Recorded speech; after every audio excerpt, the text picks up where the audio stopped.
Начинается на сегодняшний день второй этап, и порядка 42 тысячи продовольственных наборов нами уже приготовлено.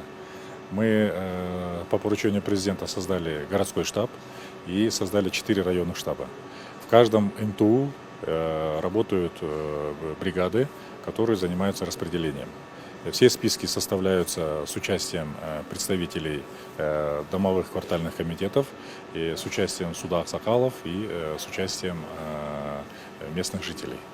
Они определяют необходимость выделения гуманитарной помощи, и по утвержденным спискам идет работа на сегодняшний день по городу Бишкек.